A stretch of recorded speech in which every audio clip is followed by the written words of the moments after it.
pakar-pakar, ulama-ulama mulai meninggal satu-satu, dan yang muncul tiba-tiba orang-orang yang tidak jelas, tapi bisa jadi pengajar agama, jadi ustadz, bisa memberikan fatwa dan sebagainya. Saya tanya pada ibu, kira-kira dari 5 hal ini sudah terjadi belum sekarang? Ketika masalahnya makin banyak, pertentangannya makin rumit, kadang sulit dibedakan mana yang asli, mana yang palsu. Bagaimana cara kita selamat melewati masa itu, sehingga apapun tugas yang kita jalani dalam kehidupan, ibu sebagai istri, sebagai ibu rumah tangga, mungkin juga berkarir dan sebagainya, bagaimana menjalani pekerjaan dengan selamat dan kembali kepada Allah dengan bahagia dan mendapatkan rahmat Allah Subhanahu wa ta'ala. Orang yang hafal 3 ayat ini dan biasa berdoa dengan mengawali dengan 3 ayat ini, sepanjang yang dimintakan baik untuknya dunia akhirat, maka cepat akan dikabulkan oleh Allah. Sesulit apapun persoalan yang dia alami, aku berikan solusi dan jalan keluarnya. Jadi ada orang yang dalam hidupnya seakan tidak pernah punya masalah. Bukan gak ada masalah, tapi karena saking tinggi takwanya, saat dia akan menghadapi masalahnya, diringankan oleh Allah karena sudah diberi jalan keluar sebelum dia menghadapinya. Sama dengan ibu begini, ibu sedang punya masalah, tidak mudah misalnya, itu dipandu oleh Quran. Katakan pada hatimu, katakan inna ma'al usri. Itu kalau ibu masih goyah, keluarkan di lisan, pasti ada solusinya, pasti selesai. Nggak mungkin ada masalah yang nggak ada solusinya, pasti bisa gitu. Saya mau kasih amalan, mau? Insya Allah kalau ini diamalkan, yang 5 ini akan mudah. Amalnya sederhana. Assalamualaikum warahmatullahi wabarakatuh. Selamat datang kembali di channel ini. Pada kesempatan kali ini, mari kita luangkan waktu kita untuk mendengarkan ceramah yang luar biasa yang akan disampaikan oleh guru kita. Banyak sekali ilmu, banyak sekali fadilah yang akan kita dapatkan dari mendengarkan ceramah ini. Berikut ini, mari kita simak bersama-sama dan renungkan. Selamat mendengarkan. Untuk menyingkat, saya langsung sanadnya kepada Rasulullah SAW. Yushiku alla taquma as-sa'atu hatta tadhhara al-fitanu wa yakthura al-kadhibu wa yuqbada al-ilmu wa tataqarabu al-aswaqu wa yakthura al-kadhibu. Paham? Tidak. Nanti di perjalanan waktu berganti akan muncul keadaan ganti umat sampai ke ujung dunia berakhir. Sebelum menuju itu, kata Nabi, ada satu keadaan, kondisi yang ditandai di masa itu dengan 1, tadharal fitanu, banyaknya fitnah tersebar. Wa yakthurul kadhibu, banyaknya manipulasi, sehingga sulit dibedakan mana yang benar, mana yang salah. Sedikit-dikit ada masalah, pertentangannya makin banyak. Wa tataqarabul aswaqu, terjadi percepatan digital sehingga tandanya pasar mudah diakses. Ibu dulu kalau ke pasar naik angkot kan, naik ojek manual, beli pulang ke rumah ya. Sekarang diklik barangnya datang ya. Baik. Wa yataqarabu zamanu, nanti waktu terasa cepat. Setahun seperti sebulan, sebulan seperti sepekan, sepekan seperti sehari, sehari seperti sekilatan. Kayaknya baru kemarin ketemu, padahal sudah setahun. Ya, terjadi sekarang. Wa yuqbadul ilmu, pakar-pakar, ulama-ulama mulai meninggal satu-satu, dan yang muncul tiba-tiba orang-orang yang tidak jelas, tapi bisa jadi pengajar agama, jadi ustadz, bisa memberikan fatwa dan sebagainya. Saya tanya pada ibu, kira-kira dari 5 hal ini sudah terjadi belum sekarang? Percepatan digital, sudah ada media sosial sekarang. Kalau ibu dulu curhatnya sambil masak, sekarang mau masak sudah bikin status.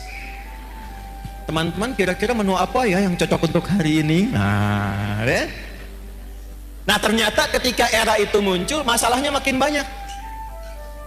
Jadi penipuannya sekarang bukan hanya offline, bisa jadi online. Saya itu seumur hidup belum pernah mengisi kajian tentang garam, Bu. Tapi tiba-tiba saya lihat video ada tentang garam ruqyah. Videonya adalah saya, suaranya seperti saya, ya. Dan video yang diambil itu video yang menerangkan tentang bersih-bersih, mandi besar. Kemudian dicuplik videonya, diganti frekuensi suaranya menjadi dagang garam ruqyah. Anda bayangkan? Pernah lihat? Berarti sudah terjadi belum eranya? Sekarang pertanyaannya, ketika masalahnya makin banyak, pertentangannya makin rumit, kadang sulit dibedakan mana yang asli, mana yang palsu, bagaimana cara kita selamat melewati masa itu, sehingga apapun tugas yang kita jalani dalam kehidupan, ibu sebagai istri, sebagai ibu rumah tangga, mungkin juga berkarir dan sebagainya, bagaimana menjalani pekerjaan dengan selamat dan kembali kepada Allah dengan bahagia dan mendapatkan rahmat Allah Subhanahu wa Ta'ala. Jangan dulu amin, kita bahas dulu ya. Saya nggak akan tanya ibu kelihatan apa enggak ya. Kelihatan? Belum. Emang belum saya tulis, bisa kelihatan. Ya, satu, kita kasih dalilnya dulu ya, supaya nanti ada landasan di Al-Qur'annya bagaimana, di hadisnya seperti apa. Judulnya Panduan Selamat Dunia Akhirat berdasarkan petunjuk Al-Qur'an dan Sunnah Nabi SAW. Satu, Al-Qur'an surah ketiga Ali Imran ayat 102. Saya kotaki, mohon maaf. Ini nanti diantara ayat yang tiap pekan oleh Nabi disampaikan dalam kesempatan khutbah Jumat. Para suami, para ayah, lelaki itu dikumpulkan di masjid untuk membawa isi ayat ini supaya pesannya disampaikan ke rumah. Jadi penting saya sampaikan pada para laki-laki yang Jumatan, ini bukan kalimat formal untuk membuka hanya sekedar khutbah, bukan. Tapi pesannya bawa ke rumah, jaga istrinya, jaga anaknya, jaga keluarganya dengan isi ayat ini.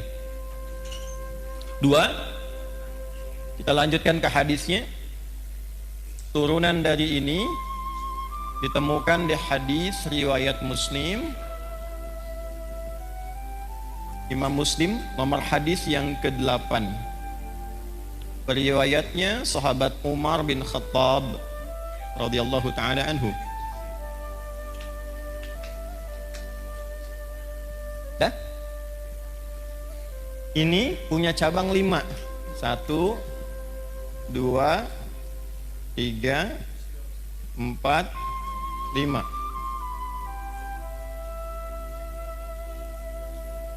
Cabang yang pertama, dalil Qur'annya surah ke-47 ayat 19.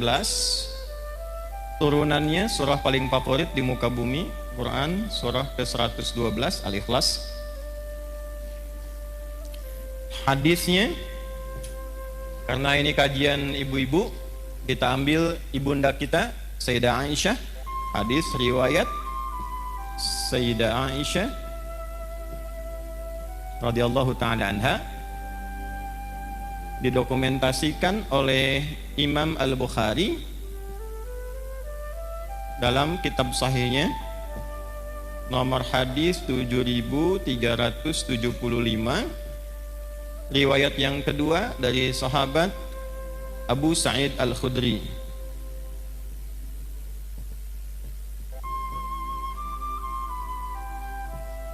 Masih di Al-Bukhari. Ini sudah saya cek ya Bu ya, insya Allah betul. Nomor hadis 7374. Sudah? Ini kisi-kisinya ada yang bawa mobil tadi, yang Toyota Sport yang lama, yang biru dongker, platnya 1427 MC. Nah, itu ada tulisan di atasnya. Di atasnya itu nanti surat yang terkait dengan ini. Di depan ada mobil parkir tadi saya lewat. Nomor platnya 1427 MC itu di belakang. 2. Ini turunannya Quran surah kedua di ayat 45 sampai 46. Tulis Quran surah ke-29 ayat ke-45. Hadisnya kita ambil yang sahih juga, hadis riwayat Al-Bukhari, juga hadis riwayat Muslim, yang meriwayatkan sahabat Abu Hurairah. Karena Al-Bukhari sudah, kita masukkan yang Muslimnya supaya lengkap. Nomor hadis 393 sampai 397. Kemudian yang tokoh yang mengalaminya namanya Khalad bin Rafi' Az-Zuraiqi. Nah, sampai ke tokohnya kita cari supaya maksimal. Ya, kita mulai ya. Setiap pekan dalam kesempatan Jumat, Nabi senantiasa membuka khutbahnya dengan satu ayat Al-Quran, satu ayat saja, tapi memberikan pedoman keselamatan yang pokok.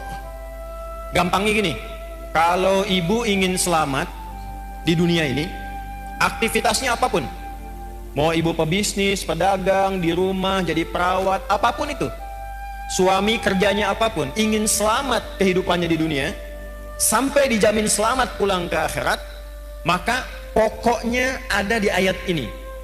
Jaga ayat ini, amalkan isinya, pekerjaan apapun insya Allah selamat.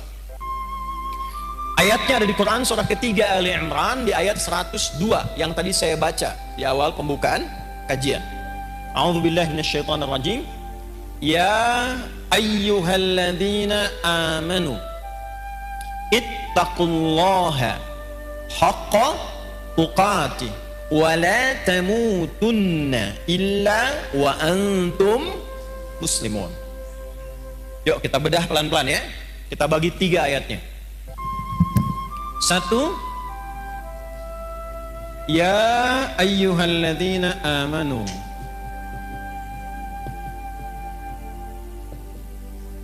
2, ittaqullaha haqqa tuqatih. 3, wala tamutunna illa wa antum muslimun. Ini mohon maaf saya tulis dengan khot saka ya.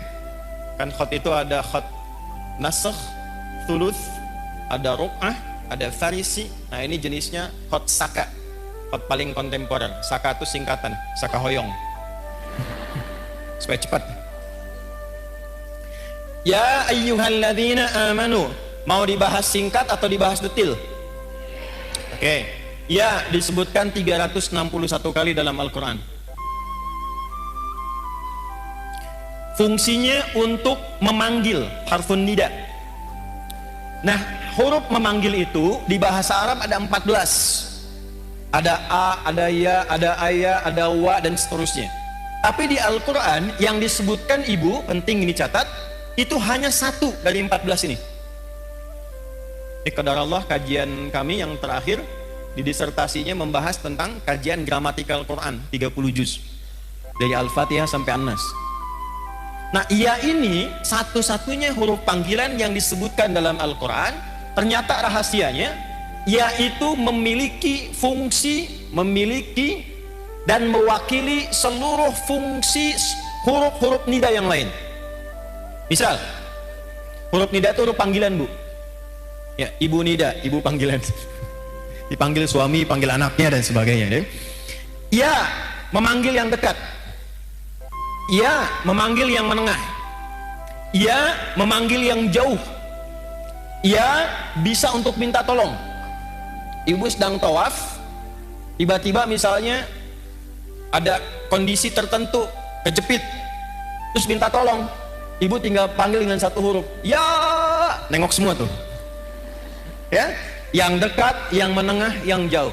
Nidaul qarib, nidaul mutawassit, nidaul ba'id. Pelan-pelan. Ayyuha disebutkan 150 kali dalam Al-Quran. Ayyunya namanya munada kalau di ilmu nahwu, berfungsi menguatkan hukum. Haknya namanya hak tanbih, berfungsi mengingatkan. Nanti sampai sini belum paham, kalau sudah kita terangkan jelas baru mengerti. Alladzina disebutkan 1080 kali dalam Al-Quran. Ini namanya konjungsi, kata sambung, isim mausul, tapi menunjuk pada objek, orangnya tanpa kecuali, siapapun. Mau laki-laki, mau perempuan, berapapun usianya, siapakah dia, besar, kecil, tua, muda, apakah dia diberikan kekuatan dengan kedudukan, harta melimpah, atau orang biasa, semua tanpa kecuali. Jadi kalau ada ayat Quran dibuka dengan kata alladzina amanu, artinya Allah tidak membedakan siapapun sepanjang dia merasa punya iman. Yuk kita terjemahkan dengan ilmu tadi. Ya ayyuhalladzina amanu, hei semua yang masih merasa punya iman dalam dirinya. Aku tidak melihat apakah engkau merasa kaya, orang biasa, punya kedudukan, laki-laki kah, perempuankah, besarkah, kecilkah, tuakah, mudakah, ulamakah, orang biasakah, sepanjang engkau merasa punya iman kepadaku, dimanapun kau berada. Apakah engkau merasa dekat, menengah, atau engkau sedang berada di tempat yang jauh, sepanjang engkau merasa punya iman. Aku tegaskan, aku ingatkan. Aku tegaskan, aku ingatkan. Nah, kalau tahu begitu beda kan ya ngajinya ya. Ibu kalau menemukan kalimat seperti itu di Quran, artinya kita sedang disentuh langsung oleh Allah. Allah nggak lihat status kita, nggak lihat status sosial, tidak melihat status berkehidupannya, apakah berkeluarga atau belum. Yang penting merasa punya iman. Ingat ya Bu ya, ingat baik-baik ini. Saya berikan satu rahasia penting di dalam pembuka ayat ini, tapi ini diantara kita saja. Kalau ada ayat dibuka dengan kata iman, itu artinya informasi yang disampaikan di ayat ini menentukan kadar keimanan kita. Apakah iman kita betul-betul sedang kuat, lemah, atau berada di tengah-tengah? Nanti yang menentukan kalimat setelahnya. Ya ayyuhalladzina amanu. Karena itu para sahabat kalau mendengar ayat turun di Quran dengan kalimat iman, ya ayyuhalladzina amanu, mereka akan datang dengan gembira dan mengatakan sami'na wa ata'na. Kami mendengarkan ya Allah ya Rasulullah, dan kami akan menaati apapun yang disampaikan oleh Allah untuk membuktikan keimanan kami pada Allah dan Rasulnya. Nah, jadi sahabat dulu seperti itu. Ya, di antara ayat paling favorit bagi Nabi itu Al-Baqarah ayat 284 sampai 285. Orang yang hafal 3 ayat ini dan biasa berdoa dengan mengawali dengan 3 ayat ini, sepanjang yang dimintakan baik untuknya dunia akhirat, maka cepat akan dikabulkan oleh Allah. Itu ada di hadis. Ya. Lillahi ma fis samawati wa ma fil ard. Sampai ayat 286, la yukallifullahu nafsan illa usaha. Sekarang lihat ayat ke-285-nya. Amanar rasulu bima unzila ilaihi min rabbihi wal mu'minun itu ini. Kullun amana billahi wa malaikatihi wa terus baina ahadim wa qalu. Nah, itu poinnya. Ghufranaka rabbana wa ilaikal wa qalu sami'na wa ata'na. Jadi sahabat itu kalau ada ayat turun dengan ya ayyuhalladzina amanu, mereka senang karena masih diaku oleh Allah. Bu, ini saya kasih gambaran Bu ya. Ibu kalau diaku anak oleh orang tua senang tidak? Ibu kalau diaku teman sama orang yang berpengaruh senang tidak? Ibu kalau bilang, presiden bilang begini, itu teman saya tuh, senang tidak? Senang. Kalau ada tokoh yang ibu senangi, terus bilang sama ibu, itu teman saya tuh, senang tidak? Sekarang Allah mengakui keimanan kita, kita dianggap sebagai hamba Allah. Dan dikatakan, ya ayyuhalladzina amanu, hei hamba-hambaku yang yakin punya iman kepadaku. Ibu senang tidak? Masa? Bukti senangnya apa? Dulu sahabat itu kalau ayatnya turun, ya ayyuhalladzina amanu, mereka langsung wajahnya gembira. Karena tahu imannya di aku hamba sama Allah tuh. Terus nunggu, ya Allah perintah apa? Sami'na, kami akan mendengarkan dengan fokus, wa ata'na, setelah kami dengar, kami akan amalkan, kami taati. Jadi bukan sami'na wa nanyaina. Kami dengar, kami klarifikasi dulu gitu ya. Nah, sahabat tidak begitu. Nah, sekarang ini poinnya. Jadi di sini ada ukuran iman, bahasa kerennya parameter iman.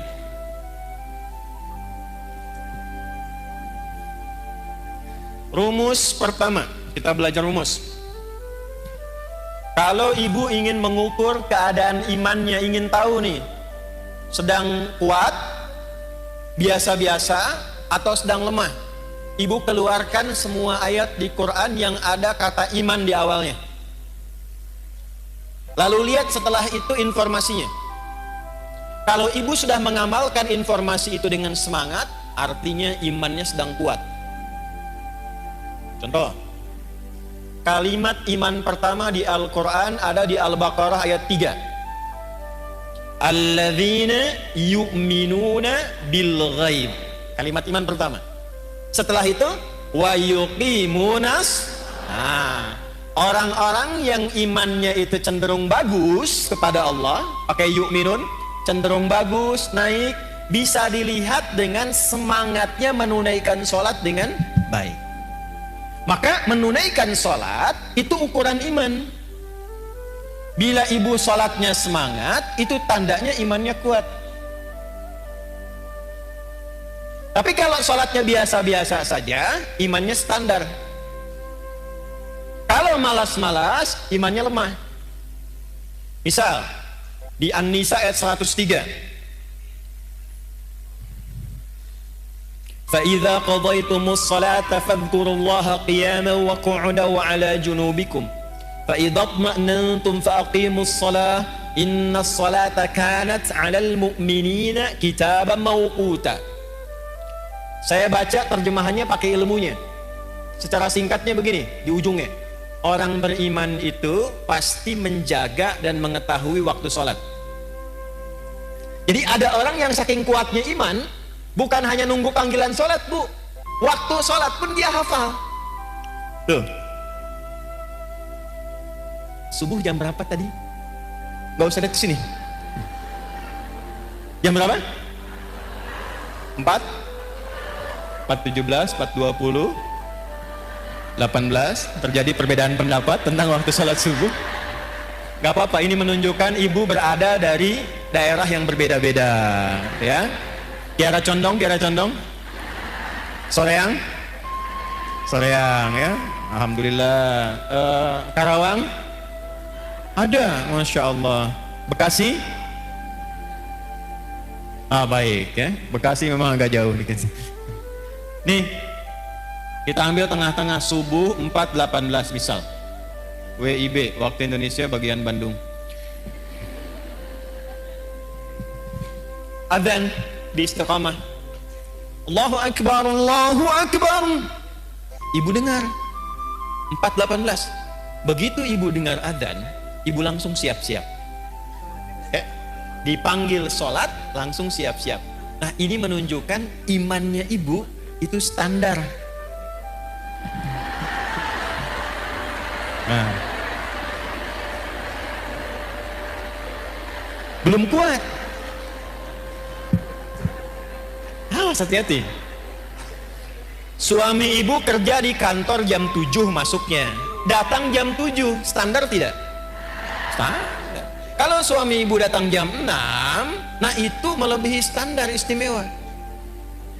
Dipanggil 4.18, ibu sadar dan siap-siap 4.18. Standar tidak? Belum kuat. Kalau ibu bangun jam 3, sebelum dipanggil siap-siap, warming up dulu tahajud, istighfar dulu, supaya frekuensinya ibadah kepada Allah nyambung, sholatnya khusyuk, baru imannya kuat. Tapi kalau dipanggil 4.18, baru bangun 8.14, itu iman lemah. Jadi yang ini, yang kuat, ini orang yang merasa dekat dengan Allah. Saking dekatnya dia siap-siap sebelum dipanggil. Yang ini yang standar, yang menengah, kapan dipanggil, datang. Yang ini udah dipanggil-panggil masih ngitung, dah komat belum? Duhurnya masih lama. Ini. Sehingga merasa agak jauh jaraknya. Ya ayyuhalladzina amanu, ianya berfungsi. Hei, baik engkau yang merasa dekat denganku, yang biasa-biasa, ataupun yang merasa jauh dariku, sepanjang engkau masih merasa punya iman, aku tetap mengakui engkau sebagai seorang hamba. Amalkan amalan ini. Kalau diamalkan, yang imannya lemah bisa kuat, yang biasa-biasa bisa semakin dekat dengan Allah, dan yang sudah dekat akan menjadi kualitas iman yang istimewa. Jelas sampai sini? Jadi kalau ibu menemukan kalimat di Quran, ya ayyuhalladzina amanu, setelah itu ada kalimat, ada informasi, amalkan isinya, karena isi ayat itu sejatinya ingin mendidik kita supaya membangun hubungan lebih kuat dengan Allah Subhanahu wa taala. Itu maksudnya. 2. Ini saya kotaki. Ibu tanya, bagaimana cara saya meningkatkan iman ya Allah? Saya ingin naik standar dari yang biasa-biasa, naik ke iman yang lebih kuat. Saya ingin iman saya yang terlihat sekarang lemah, sehingga rapuh, ada masalah juga, sering pesimis, ada tekanan cepat jatuh. Saya ingin menguatkan diri saya supaya lebih dekat denganmu ya Allah. Bagaimana caranya?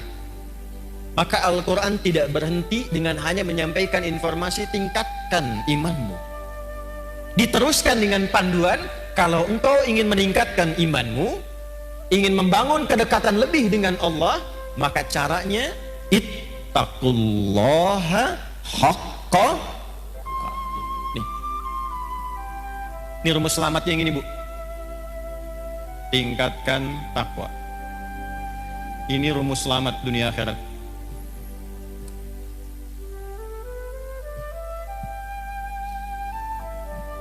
Ya, tahan ya, karena itu saya kotaki. Tingkatkan apa? Pelan-pelan. Jadi kalau ibu bertanya, apa rumus selamat dunia akhirat dalam Al-Quran dan hadis? Bahasa Qurannya sederhana. Tingkatkan takwa secara serius dan benar. Tingkatkan takwa secara serius dan benar.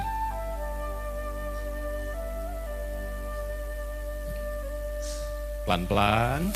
Mohon izin saya turunkan sedikit volumenya supaya lebih bisa didengar dengan baik. Tadi kalau agak keras tuh agak semangat ya. Bu, saya kasih jalan berpikir dulu. Bahasa kerennya, logikanya begini. Yang punya rizki itu siapa? Yang punya harta siapa? Yang punya ilmu siapa? Yang punya segalanya? Oke. Sekarang simpan. Tidak ada yang serupa dengan Allah. Laisa kamitslihi syai'. Tapi saya kasih ibu permisalan sedikit saja. Ibu kalau dekat dengan pejabat, aksesnya mudah nggak? Ibu kalau punya teman orang kaya, gampang dibantu nggak? Gampang kan? Dengan logika yang sama, ibu kalau dekat dengan Allah, apa yang sulit bagi Allah?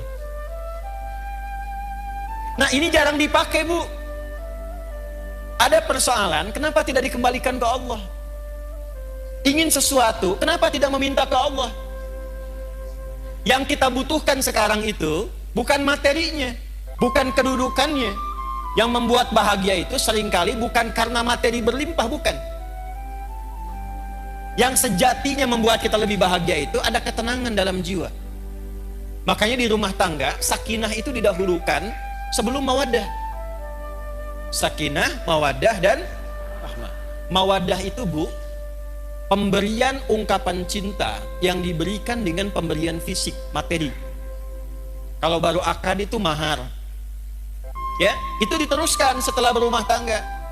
Misal istrinya milad, suami kasih hadiah pulang ke rumah. Mama, selamatnya milad, semoga berkah. Ya, nggak usah tiup-tiup lilin mah, ini aja aku punya hadiah nih, gelang 2 kilo misalnya kan. Misal gitu. Nah, suami juga begitu. Misal suami promosi jabatan dapat, atau dia merasa bahagia, ibu masakkan kue kesukaannya, itu mawaddah, Bu. Itu mawaddah namanya. Jadi ada rasa cinta yang timbul karena berbagi hal materi, itu mawaddah. Tapi pertanyaannya, kenapa sakinah mendahului mawaddah? Karena sebanyak apapun harta dikumpulkan, kalau tidak ada ketenangan di rumah tangga, itu hampa kehidupannya. Saya kan sering tanya ibu kan. Ini terakhir saya mau tanya lagi nih. Ibu pilih mana? Kaya tapi gelisah atau miskin tapi tenang? Tidak ada pilihan ketiga. Dua aja. Dua aja. Saya tahu, saya belum bilang pun lihat wajah ibu sudah paham saya. Pasti cari yang ketiga. Kaya tapi gelisah atau miskin tapi tenang?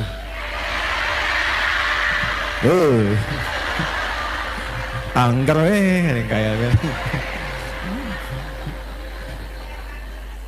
ya. Jadi ada rumus dalam psikologi, jika terjebak pada dilema di antara dua cinta, pilih yang ketiga katanya tuh. Dah sini. Nah, yang melahirkan ketenangan, yang membuka akses, itu dalam Al-Quran kuncinya sederhana, takwa. Contoh, buka Quran surah ke-65 misalnya, surah tentang rumah tangga. Di akhir ayat kedua, di awal ayat ketiga, wa may yattaqillaha yaj'al lahu wa yarzuqhu min haitsu la. Siapapun yang ingin meningkatkan takwanya kepada Allah, pakai man itu sifatnya individu, per orang. Jadi Allah nawarin gini, Bu, bukan ke banyak-banyak semua, tidak, ke setiap orang. Jadi ibu kalau baca ayat itu, rasakan ayatnya untuk kita. Saya kalau baca ayat itu, saya posisikan begini, hei Adi Hidayat, bawa secara personal ke pribadinya. Wa may yattaqillaha, dan siapapun, hei fulan, hei fulana, yang mau meningkatkan takwanya kepada Allah, yaj'al lahu, sesulit apapun persoalan yang dia alami, aku berikan solusi dan jalan keluarnya. Jadi ada orang, Bu, ada orang yang dalam hidupnya seakan tidak pernah punya masalah.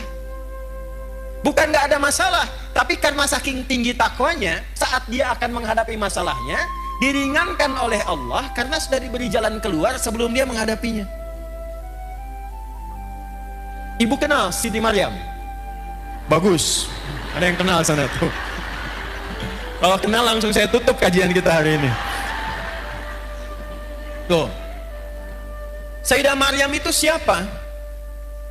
Nah, ini masalahnya. Ibu punya ayat tentang perempuan, An-Nisa. Ada tokohnya Maryam, cuman jarang dibaca. Ibu keluarkan isinya, lihat sejarahnya. Maryam itu ketika akan terlahir, itu ibunya berharap lahirnya laki-laki.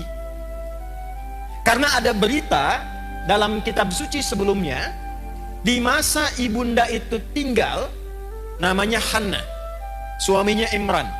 Ada tanda-tanda akan lahir dari rahim seorang perempuan terbaik di masa itu, seorang nabi dan rasul. Semua sepakat Hannah itu orang terbaik, perempuan paling solihah di masanya, suaminya saleh. Kemudian ketika mengandung, berharapnya laki-laki. Imrannya meninggal sebelum lahir anaknya. Begitu lahir, lahirnya perempuan. Ibu pengen laki-laki, keluar tiba-tiba perempuan. Nah, anak ini unik, Bu. Nanti kalau dalam kajian lain fikih rumah tangga, kita akan bahas salah satunya hikmah tentang anak. Kenapa kok bisa pengen laki-laki keluar perempuan? Pengen perempuan lahir, pengen cepat tiba-tiba lambat, pengen ditunda tiba-tiba lahir lagi. Nggak, itu ada hikmahnya. Tapi saya mau langsung masuk ke Maryam. Begitu lahir perempuan, beliau langsung berkata begini, ya Allah, perempuan. Quran surah 3 ayat 36. Takwanya ayat 37-nya. Falamma wada'atha qalat rabbi inni wada'tuha untha. Ketika dilahirkan ternyata yang lahir itu perempuan, Hannah berkata begini, ya Allah, perempuan. Saya pengennya laki-laki. Apa jawab Allah? Wallahu a'lamu bima wada'at wa laysa dzakaru kal untha. Allah lebih mengetahui hikmah rahasia di balik kelahiran setiap anak. Kamu jangan simpulkan perempuan seperti pikiranmu. Perempuan pun punya keistimewaan yang tidak dimiliki laki-laki. Coba ibu sepanjang berkehidupan pernah menemukan gak keistimewaan yang dimaksud di ayat ini apa? Ibu tuh istimewa, Bu. Nanti Pak, pas pengajian bapak-bapak saya bahas yang laki-laki, Pak, tenang. Enggak, saya katakan gini, ini ayat turun saat perempuan tuh direndahkan, Bu. Ya, direndahkan, dianggap bahkan tidak sempurna. Ada ibadah di satu keyakinan, kalau isinya masih perempuan belum bisa berlangsung. Ada disamakan dengan sosok yang sangat tidak baik dan sebagainya. Jadi saat perempuan direndahkan, Islam datang dengan ajaran mengangkat derajat perempuan dan mengatakan perempuan punya keistimewaan yang tidak dimiliki laki-laki. Lalu wa inni sammaituha Maryam, diberi namalah anak perempuan itu dengan nama apa? Maryam. Yang mau saya katakan bukan Maryamnya. Yang mau saya katakan, hal pertama yang dilakukan oleh ibunda Maryam, Hannah, itu melatih Maryam supaya membangun kedekatan lebih dengan Allah. Jadi yang diajarkan pertama kali, Bu, ya, yang disiapkan itu bukan bagaimana nanti bajunya, bagaimana popoknya, bagaimana seluruh fasilitas dunianya. Ya, kalau didapati kan era sekarang, walau tidak semuanya, kalau mau lahiran kan banyak disiapkan itu perlengkapan lahirannya kan. Pernah nggak terfikir ketika anak ini lahir, yang terfikir pertama bagaimana anak saya ini bisa dekat dengan Allah? Itu dulu. Bagaimana anak saya yang lahir kenal Allah? Sehingga ketika dia dekat, hisab saya ringan di hadapan Allah, saya pulang. Itu poinnya. Berapa di antara ibu muslimah yang ketika mengandung dan melahirkan memiliki cara berpikir seperti ini? Ketika lahir, yang dia pikirkan bagaimana anak saya bisa kenal dengan Allah. Sekarang ibu lihat apa yang terjadi. Ketika anak ini didekatkan dengan Allah bahkan sejak dalam kandungan. Ayat 35-nya itu sudah didekatkan dengan Allah, Bu, dalam kandungannya. Idh qalat imra'atu Imran rabbi inni nadhartu laka ma fi batni muharraran fataqabbal minni. Ketika istrinya Imran memberikan inspirasi kepada perempuan-perempuan di muka bumi, para muslimah. Ketika beliau mengandung, beliau dekatkan anaknya dengan Allah dan mengatakan, ya Allah, saya bernazar ketika dia lahir, anak ini akan saya dekatkan denganmu. Maka di era Nabi dicontohkan dari kandungan, sudah berdoa, turun Quran surah 7 ayat 189. Dalam kandungan suami istri mulai berdoa, suaminya cari yang halal, istrinya banyak sholat, banyak baca Quran. Jadi ketika lahir itu sudah ada bekal-bekal awal supaya kenal Allah. Maka apa yang terjadi? Begitu anaknya lahir, wa inni sammaituha Maryam, diberi nama sesuai harapannya. Nama itu penting, Bu. Misal ibu pengen punya anak yang ahli Quran, ibu kasih nama misalnya kalau ahlinya itu sampai paham, Ahmad Faqihul Quran misal. Di situ ada doa. Oh, saya pengen anak saya yang kedua dekat dengan Nabi. Ibu beri nama misalnya Amelia Habibatul Mustafa. Aku harapkan anak ini tumbuh jadi kekasihnya Nabi. Dicari ketika lahir, berikan nama sesuai dengan harapan yang ibu inginkan. Maryam Di antara maknanya, di antaranya sosok yang menjaga diri, sehingga dengan penjagaan itu ia selalu dekat dengan Allah. Yang Allah senangi dikerjakan, kalau Allah nggak suka dia tinggalkan. Yang Allah inginkan dia ikuti, Allah nggak suka dia jauhi. Itu Maryam namanya. Maka ibu itu menyiapkan fasilitas untuk menempa anaknya supaya dekat dengan Allah. Maka dimintakan kepada pamannya yang seorang nabi namanya Zakaria untuk dibimbing anaknya. Dibuatkan tempat namanya mihrab. Di tempat itulah dididik anak itu supaya meningkatkan takwa kepada Allah. Ibu lihat apa yang terjadi. Sebelum anak itu membutuhkannya, Allah sudah kirimkan seluruh kebutuhannya. Fataqabbalaha rabbuha biqabulin hasani wa ambataha nabatan hasana. Perhatikan, ini poinnya. Kalau ada seorang ibu, ayah, suami istri, dia menyiapkan anaknya supaya dekat dengan Allah sejak dini, maka Allah yang akan merawatnya sampai dia tumbuh berkembang. Merawat itu maksudnya memperhatikan dia, menjaga dia, mengalirkan kebutuhan dengan baik. Wa kafalaha Zakaria, tapi tetap mesti ada ikhtiar. Jangan ibu biarkan dari awal, ya Allah, saya sudah bacain dia Yasin, Al-Kahfi, Baqarahan, Anisaan, sekarang terserah engkau ya Allah. Nggak bisa begitu. Cari sekolah yang baik, cari orang baik untuk ngajar, ustadznya cari. Nanti dengan ikhtiar itu turunlah rizki dari Allah. Wa kafalaha Zakaria, perhatikan. Kullama dakhala 'alaiha Zakaria al-mihrab wajada 'indaha rizqa. Setiap Nabi Zakaria ingin memberikan kebutuhan Maryam, mau ngantarkan makanan, ngantarkan bebuahan, ngantarkan pakaian, sudah ada di mihrabnya Maryam, Bu. Mau ngantar buah, buahnya sudah ada. Kalau musim anggur ada anggur, wajar. Ini musim jeruk, bukan musim anggur, tapi ada anggur. Nanya, Zakaria itu nanya pamannya alaihissalam. Nanya ini untuk mengkonfirmasi ketakwaannya kepada Allah. Tahu, ini anugerah Allah tahu, tapi untuk menguji, saya ngajar dia berhasil nggak? Dia kenal Allah tidak? Maka ditanya oleh pamannya, ya Maryamu anna laki hadha. Maryam dari mana semua ini? Perhatikan jawabannya. Anak yang dikenalkan dengan Allah sejak dini, maka yang keluar di lisannya kalimat-kalimat yang menyucikan Allah. Subhanallah, Alhamdulillah, Allahu Akbar. Maka apa yang keluar di lisan Maryam? Qalat huwa min indillah. Paman, semua ini anugerah Allah. Innallaha yarzuqu may yasha bighairi hisab. Allah akan mengalirkan rizki pada hamba yang dikehendakinya tanpa batasan. Siapa hamba yang dikehendaki di sini? Yang meningkatkan takwa. Ini. Jadi kalau anak-anak ibu dari awal didekatkan, dikenalkan dengan Allah, itu yang keluar nanti kenal Allah, Bu. Saya pernah lihat satu video dulu, ada anak mau disuntik masih kecil. Yang keluar tuh subhanallah, astagfirullah, dosa apa aku ya Allah, astagfirullah, gitu. Ya kan?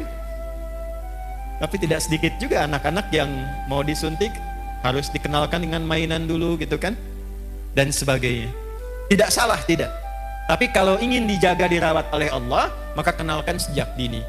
Maka Bapak Ibu, Bapak tuh ada Bapak di sana, Ibu di sini, supaya terbawa juga suasananya. Yang mau saya tegaskan yang pertama, apakah itu hanya berlaku untuk Maryam atau umum? Kita bisa dapat nggak? Dari mana taunya? Kembalikan ayatnya di Quran. Maryam ini hanya contoh. Seperti Nabi Ayub contoh kalau sakit amalnya bagaimana. Seperti Nabi Yunus contoh kalau sedang kena musibah amalnya seperti apa. Seperti Nabi Ibrahim contoh kalau jadi ayah yang sibuk memperhatikan anak bagaimana. Contoh. Petunjuknya ada di Quran. Jadi kapanpun kita hidup, keluarkan ayat ini, maka kita berpeluang mendapatkan yang sama seperti Maryam mendapatkannya. Maryam Nabi bukan? Bukan. Rasul bukan? Perempuan solihah, takwa, dapat. Ibu Nabi bukan? Sama dengan Maryam. Rasul bukan? Sama dengan Maryam. Perempuan? Sama dengan Maryam. ibu sama solehnya dengan Maryam. Itu yang beda. Nah, tinggal ini yang ditingkatkan. Maka ayatnya balik lagi ke surat ke-65. Wa may yattaqillaha yaj'al lahu, bukan hanya Maryam, siapapun. Dulu ada Maryam, sekarang misalnya ada Iis, ya, ada Ina, ada Eti, ya, ada Ici, ada macam-macam lah, silahkan gitu kan. Ada Siti, ada macam-macam. Silahkan siapapun namanya, karena kalimat Qur'annya nawarkan umum untuk personal. Man, kamu mau tingkatkan takwa, aku berikan hal yang serupa. Bu, tolong catat ini ya. Tidak ada orang hidup tidak punya masalah, itu nggak ada. Nggak ada. Saya ulangi ya. Tidak ada orang hidup yang tidak punya masalah. Masalah itu Allah kirimkan bukan ingin membuat kehidupan kita bermasalah, bukan. Tapi ingin meningkatkan kualitas kehidupan kita agar lebih baik dari sebelumnya. Karena kalau tidak diuji, Bu, kemampuan kita tidak keluar. Anak-anak ibu yang sekolah itu, ada ujian nggak? Kalau nggak ada ujian, itu ibu nggak akan tahu anak ibu tuh benar nggak belajarnya. Ilmunya dapat nggak? Untuk menguji bahwa dia sudah dapat ilmu, punya kemampuan baru, mesti ada ujian. Nanti kalau sudah pintar, naik kelas dia, menghadapi masalah yang baru. Dengan logika yang sama, hidup juga begitu. Kalau datang masalah, berbahagialah. Karena ketika Allah kirimkan masalah itu, bukan ingin membuat kita bermasalah, bukan. Tapi supaya kemampuan kita bertambah, dan memudahkan kita mengatasi berbagai macam persoalan kehidupan berikutnya. Cuma kalau ibu ingin cepat mengatasi masalah itu, dibuat gampang oleh Allah. Caranya tingkatkan takwa. Sehingga setiap masalah yang datang, sebelum datang diringankan dulu oleh Allah. Seakan-akan gak ada masalah. Ustadz juga sama, Bu, punya masalah. Serius. Bahkan masalahnya kadang itu lebih banyak dari ibu. Itu masalah ibu ditanyakan juga ke saya. Nanti ada pertanyaan tuh. Di poinnya ini, siapa yang mau bahagia angkat tangan?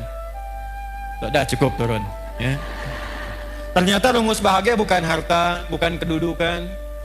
Itu banyak public figure kaya-kaya menikah sebulan 2 bulan masalah. Ternyata faktornya bukan karena terkenal, bukan karena harta. Yang ingin bahagia, rumusnya takwa. Quran surah kedua di akhir ayat 189. Ayat 189 di surah Al-Baqarah ditutup dengan kalimat begini. Wattaqullaha la'allakum tuflihun. Jika engkau ingin bahagia, maka tingkatkan takwamu kepada Allah. Bertakwalah kepada Allah, maka hidupmu cenderung bahagia. Siapa yang ingin pintar, ya kan? Yang kepintarannya berkali lipat, ternyata rumusnya takwa.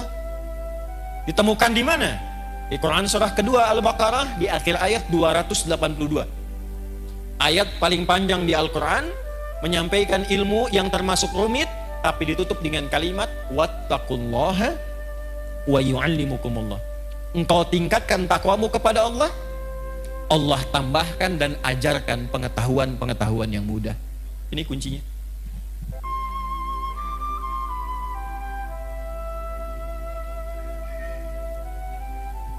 Nah, jadi kalau ingin selamat, ingin nyaman hidup di dunia, sampai nyaman kembali ke akhirat, nyaman, enak, tenang, baik, itu bahasa Arabnya hasanah.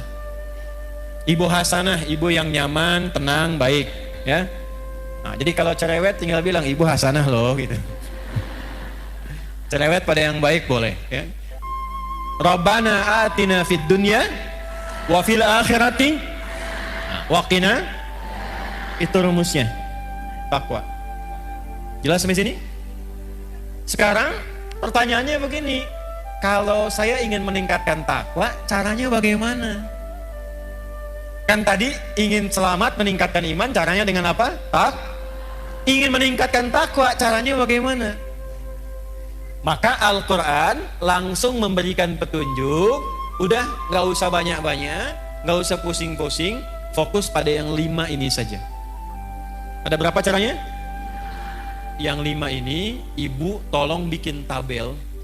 Tabel tuh bagan begini ibu ya. Ini nih.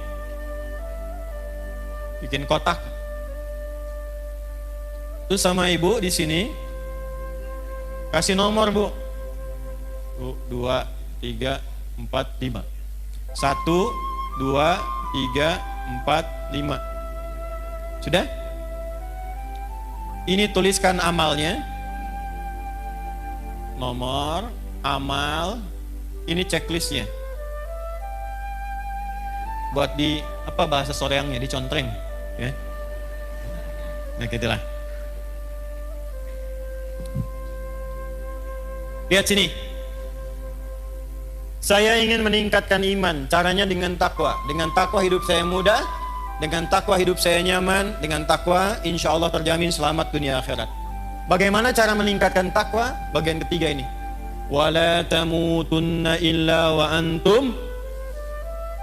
Wawunya pakai ataf. Dan jagalah takwa ini sepanjang engkau hidup. Jangan sampai engkau wafat kecuali engkau menjaga takwa ini. Bagaimana cara menjaganya ya Allah? Wa antum muslimun. Jagalah 5 pokok yang takwa sebagai seorang muslim. Di terjemahan diartikan kecuali engkau menjadi seorang apa? Muslim. Muslim itu artinya orang yang mengamalkan Islam. Saya ulangi. Muslim itu artinya orang yang mengamalkan apa? Ibu senang bahasa Arab gak? Kenapa pelan suaranya? Kalau enggak, jawab aja. Enggak, gitu, enggak apa-apa, bukan harus pelan-pelan. Ya, jawab bu ya, jawab. Kecuali kalau akad nikah diam bisa. Ya, kalau ibu dilamar, anak ibu misalnya ya, dilamar, diam. Itu harus pastikan bu. Diam itu tanda setuju. Kalau tidak setuju, jawab. Karena kaidah usul fikihnya mengatakan begini, as-sukutu alamatu heeh. Diam itu tanda setuju. Ya. Nah, kalau pertanyaan begini disampaikan, nah kita tinggal gambarkan saja kecenderungannya kemana untuk diulas. Ibu senang bahasa Arab gak? Ini, kalau ada 4 huruf, misal Islam, maka kalau kita mau bentuk jadi orang, tinggal tambah mu depannya sebelum akhirnya i. Islam orangnya muslim, iman orangnya mukmin, ikhlas orangnya mukhlis, ihsan orangnya rumusnya MUI, MUI, Islam, MUI, muslim, iman, mukmin, ihsan, baik, ikhlas. Jelas ya? Tapi kalau katanya begini, O atau A tinggal tambah ah di ujungnya. Tak. Misal laki-laki mau jadiin perempuan, tinggal tambahkan tak ah di ujungnya. Muslim perempuannya, nah, mukmin, nah, soim, nah.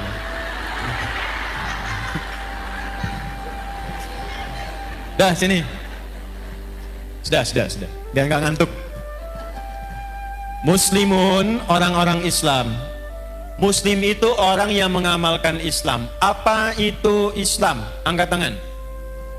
Apa itu Islam? Ya ibu, mangga bu. Quran? Berserah diri 100.000. Saya serius. Enggak ya, titip panitia aja ya, kejauhan. Panitia mana panitia, mas? Ibu itu. Bu, iya tabu, awas bu kali bu. Ayo mau tambah, saya naikkan 500.000.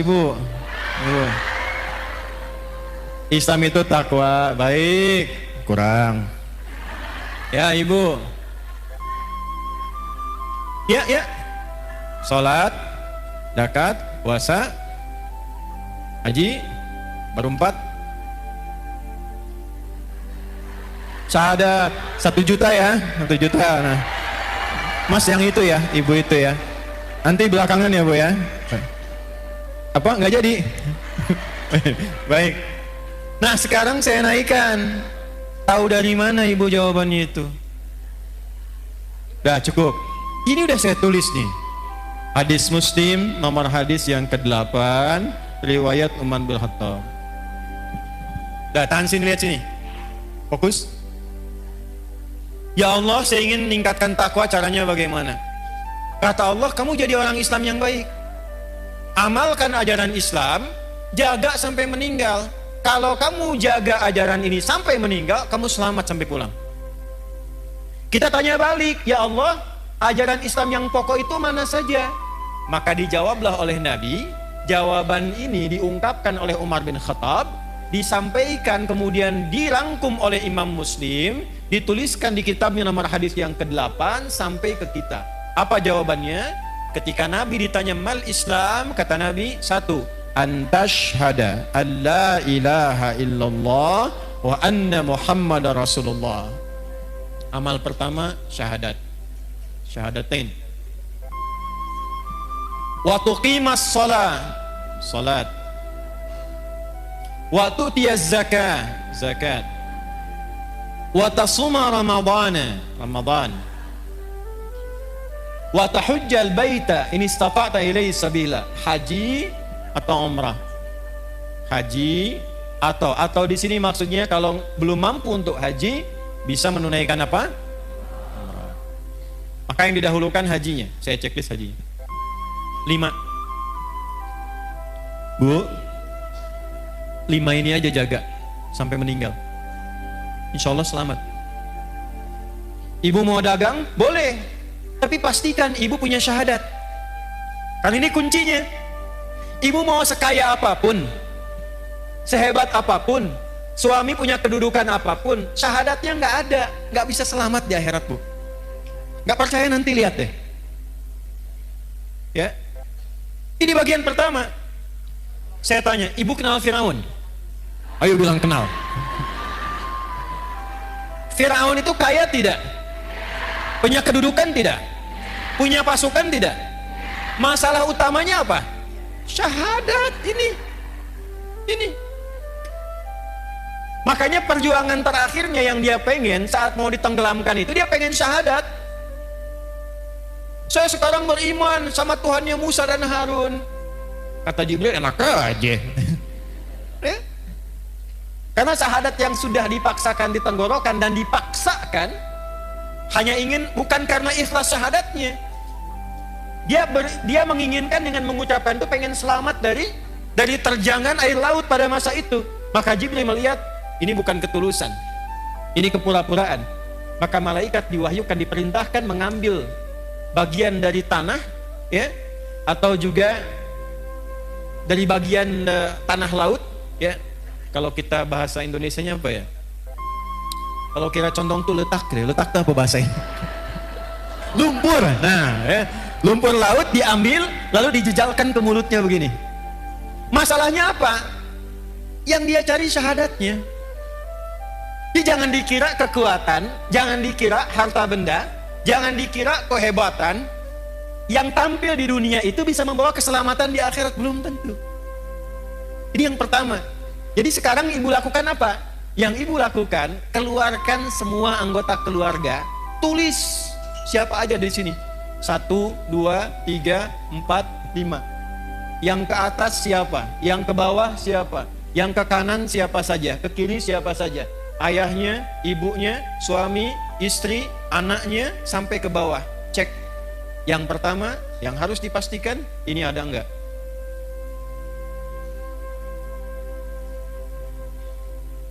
Gimana syahadatnya suami? Istri bagaimana? Ibu? Anak-anaknya? Keluarganya? Ini nomor 1, letakkan urutan pertama. Buka Quran surah 52 ayat 21, At-Tur. Quran surah 52 ayat 21. Saya tanya ibu dulu sebentar. Ibu mau ketemu anaknya lagi nggak di akhirat?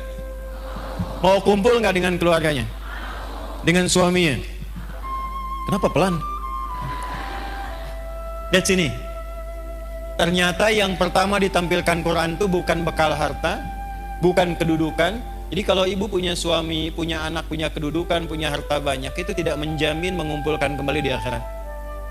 walladzina amanu, iman dulu, wattaba'athum dzurriyyatuhum biimanin alhaqna bihim dzurriyyatahum.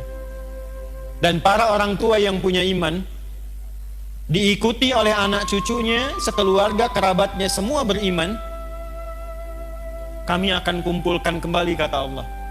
Aku kumpulkan kembali satu keluarga itu di taman surga semuanya. Wa ma alatnahu min amalihim min syai'. Dan tidak akan aku sia-siakan amal mereka untuk menguatkan iman itu. Jadi kalau ibu ajarkan anak dari kecil supaya kenal Allah, itu ditulis, Bu, diperintahkan malaikat tulis tuh. Kadang-kadang mesti menjewer anak supaya dekat dengan Allah, itu ada bekas. Di hari hisab, di antara tanda yang Allah perintahkan pada malaikat cari pada diri anak, ada nggak bekas pendidikan orang tua kepada anaknya supaya anak kenal Allah? Pernah nggak ada begitu? Begitu anak ingin menjauh dari Allah, susah diingatkan. Ibu belai misalnya begini, nak, itu bekas belayannya itu nanti akan jadi tanda di yaumil hisab. Dulu saya kecil itu dijewer begini, kalau ngumpet ngaji. Maghrib TV mati, sembunyi dimanapun akan dicari. Saya pernah kecil ingin ngetes aja, dicari nggak? Saya sembunyi di bawah lemari asisten rumah tangga, saya masuk situ. Ternyata asisten rumah tangga diperintahkan oleh ibunda kami, cari Adi sampai ketemu. Harus ngaji di hadapan ibu. Kalau nekat dijewer. Dan saya baru tahu kenapa telinga ini penting dijewer. Ternyata di sini ada bagian sensitivitas dari saraf yang bisa menggerakkan juga ya bagian dari dalam diri manusia itu untuk menstimulus kepintarannya muncul. Tapi bukan berarti pulang dari sini ibu jewer semua anak, bukan. Saya mau katakan kenapa orang tua dulu kalau mendidik anak kadang suka dijewer gitu. Ya, ternyata itu ada bukti ilmiahnya sekarang. Jangan potong videonya ya. Sekarang suka ada kontainer potong-potong video. Kontainer tuh yang suka bikin konten, ya. Udah, sini udah ya. Jadi Islam tuh sampai mengatur begitu, Bu. Ya, jangan sampai awas mendidik dengan cara menyakiti. Makanya saya suka koreksi terjemahan-terjemahan itu. Anak usia 7 tahun, ajari dia sholat. Kalau 10 tahun dia belum mau sholat, maka apa? Tuh, kan? Lu main pukul aja. Terjemahnya bukan begitu. Idrib itu artinya memberikan contoh sampai mengerti. Dari kata doroba itu artinya memberi contoh. Innallaha la yastahyi ayyadriba mathalan ma ba'udatan fama fau. Ngasih contoh. Maksudnya apa? Anak sudah 10 tahun malas sholat, ibu berikan contoh kepada dia supaya dia mengerti tentang pentingnya sholat. Hukumannya berupa contoh. Contohnya apa? Uang jajannya jangan kasih dulu, TV-nya yang kesukaan dia matikan dulu, sampai dia ngerti akses menuju itu mesti sholat. Kalau dia tanya kenapa sih mesti sholat, nah sholat itu mendekatkan kita dengan Allah. Ini loh Allah yang ngasih mama TV itu Allah, yang ngirim uang ke mama itu dari Allah, yang ngasih kita kenyamanan hidup itu Allah. Cara terima kasih kita sama Allah sholat. Kamu dikasih sama paman uang, kamu ucapkan terima kasih. Kita dikasih sama Allah berupa banyak kenikmatan, ini cara terima kasihnya sholat. Itu caranya. Sampai dia mengerti. Tidak harus memukul. Kalau di Arab budayanya memang begitu, tapi bukan menyakiti. Kadang tepak begini gitu. Itu contohnya. Paham? Satu, Bu. Bagaimana cara menjaga syahadat? Maka cabangnya ini, Quran surah 47 ayat 19. Fa'lam annahu la ilaha. Fa'lam, maka cepatlah belajar, mesti punya ilmu. Jadi syahadat pun ada apa? Ada ilmu. Izin ya Bu ya, syahadatnya checklist dulu. Tapi kalau ibu checklist, menjaganya juga nggak mudah kalau tanpa ilmu. Karena akan tiba masanya syahadat itu mudah ditukar. Ada bencana bawa sembako, syahadat ditukar dengan sembako. Ada yang ditukar dengan biskuit. Anak ibu hati-hati yang perempuan-perempuan. Tiba eranya tidak mudah. Datang orang, sekarang dengan kalimat aja bisa hilang syahadatmu. Aku mencintaimu asal engkau mau ikut denganku. Nah, bahaya. Terjadi sekarang. Maka butuh ilmu untuk menguatkan syahadat itu. Karena itu kuncinya. Kata Nabi, Miftahul Jannah, kunci surganya itu terletak pada syahadatnya. Jelas? Ilmunya ada di mana? Nih, gak usah tinggi-tinggi bu bahasnya ya. Apalagi mohon maaf sekali, saya sering perhatikan orang awam banyak berdebat di masalah pembahasan akidah yang tidak ada manfaat untuk dirinya. Yang penting itu membuat kita kenal Allah cukup. Gak usah terjebak dalam perdebatan ini bagaimana, itu bagaimana. Saya nggak ngerti, bahasan dulu para ulama diskusi, sekarang jadi konsumsi awam. Salahnya kadang-kadang sebagian kurang bisa menjaga. Di antara yang ceramah itu membahas pokok-pokok yang harusnya nggak disampaikan kepada awam. Itu kalangan diskusi di kalangan para ulama. Ar-Rahmanu 'alal arsy istawa, yadullahi fawqa aydihim. Ini orang bikin konten berantem sama ini, berdebat dengan yang ini. Padahal yang belum tentu memberikan faidah untuk dirinya. Orang tua kita mengajarkan dari dulu, wallahu a'lamu bimuradih. Bagi orang awam, cukup kenal Allah, cukup paham tentang bagaimana kita menyembah Allah, jaga itu sampai meninggal, selesai. Makanya ketika Nabi mengajarkan menjaga tauhid pada orang-orang awam, pada sahabat-sahabat beliau yang awam, itu diajarinya simpel bu, cuma diajarkan surat Al-Ikhlas. Satu di antara 3 surat Qul yang jadi favorit umat akhir zaman. Qul huwallahu ahad, Qul a'udzu birabbil falaq, Qul a'udzu birabbin. Ini tahu dari mana itu? Nih dalilnya dari Sayyidah Aisyah, riwayat Al-Bukhari. Ada sahabat yang saking dekatnya dengan Allah, kenal Allah, dia hobi sekali baca kulhu. Jadi mainnya kulhu terus bu, rakaat kedua. Ya, walaupun rakaat pertama misalnya al-duha, al-insyirah, al-a'la, yang keduanya selalu kulhu. Dikomplainlah kemudian, ya beberapa sahabat ngomplain itu, kamu kenapa sih main kulhu terus, baca kulhu terus? Maka disampaikan kepada Nabi, inilah hebatnya Nabi Sallallahu Alaihi Wasallam. Nabi tidak memberikan vonis, tidak langsung memberikan hukum. Dipanggil orangnya, ditanya, kenapa engkau senang baca kulhu di rakaat kedua? Kata sahabat ini, ya Rasulullah, di dalam kulhu itu ada sifat-sifat Allah yang indah. Saking kenalnya Allah, senang dengan kulhu karena menemukan di situ kebenaran Allah dan sifatnya yang indah. Saya mencintai Allah, karena itu saya senang baca kulhu, karena di situ ada sifat Allah. Saya cinta pada Allah. Maka turunlah berita, sampaikan Muhammad kepada sahabat itu, karena dia cinta Allah, Allah pun mencintainya. Hadisnya sahih. Dan ketika cinta Allah diturunkan, ringan seluruh hidupnya. Ini bu. Maka latihan belajar tafsirnya. Qul huwallahu Allahus lam yalid walam yakul lahu. Nah, yang disebut Allah itu kalau jadi Tuhan, standar Tuhan itu nggak boleh sama dengan makhluk. Walam yakul lahu kufuwan, itu gampang sekali. Kalau menetapkan Tuhan harus beda dengan makhluk karena ini kholik. Kalau ada satu sifat yang sama berarti bukan Tuhan. Sepakat? Contoh, manusia melahirkan tidak? Lahirkan. Manusia berpasangan tidak? Manusia punya anak tidak?